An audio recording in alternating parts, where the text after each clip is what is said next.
Hello fellow planters. In this video I'm going to show you guys an easy way to make a quick buck off some rescue plants, and here are my latest. I got these about a week or so ago, I think about 8 days ago, and I went back to this Lowe's that has a lot of rescue plants, or lots of plants on clearance which I rescued, and I got this one which is a Firebird aloe, and this one here which is an Aloe castionii. I hope I said that right. And I really found this one intriguing.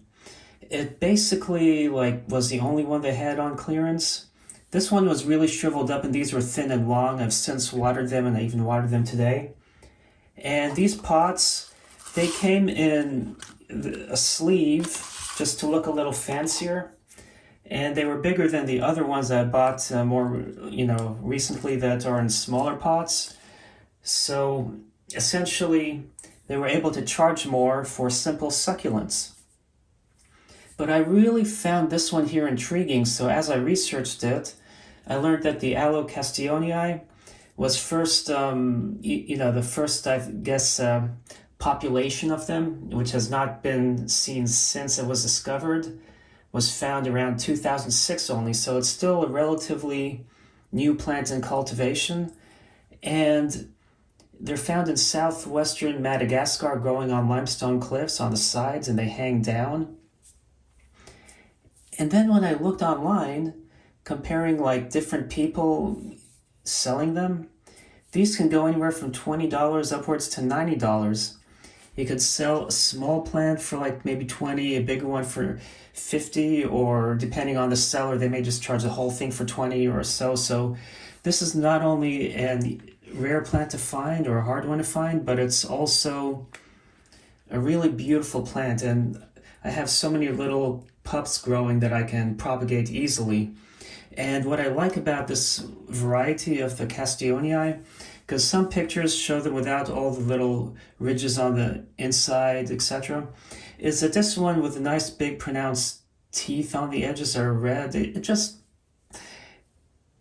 It's nice because the plant itself looks simple, not too busy, but it's not just plain. It's just such a nice plant. This one here, it looks closer to an aloe vera, but smaller, and I have so many little ones.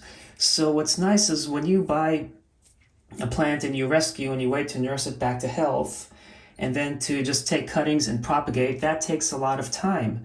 But if you find rescue plants that have so many little pups growing, you can easily take them, separate them, pot them, and within no time, if they already have roots, you're good to go. You can easily sell them, and then this dollar spent here, I have 1, 2, 3, 4, 5, 6, 7, 8, 9, 10, 11, 12, well, probably more even, and that's if I sell them for $1 a piece. But realistically, depending on if I find a nice pot, something rustic, or how I present it, I could charge a little more, just like how they presented these pots with a sleeve and were able to charge more. I took these off the sleeves. So anyway, this is a simple way where you can, or an easy way where you can make a fast buck with your rescue plants. And if it's a plant you really like, you can sell a bunch and keep one for your own collection. Or keep two. You can have them on different sides of the house just to see which side the plant does better in case you're worried about killing it. Like this one, I hope I have for a long time and am able to propagate and have a lot, because I just really like the Aloe castionii. And sometimes these plants are in really good condition until they go and become on clearance and then are neglected. This one probably went on clearance because the leaf tip was broken. So you can find really good plants sometimes at a really good price. And if you're lucky, you find one with tons of fresh pups that you can easily break apart. And voila, you can sell them in no time without having to wait for them to root and grow, etc. So I hope you found this video informative. Thanks for watching and happy planting.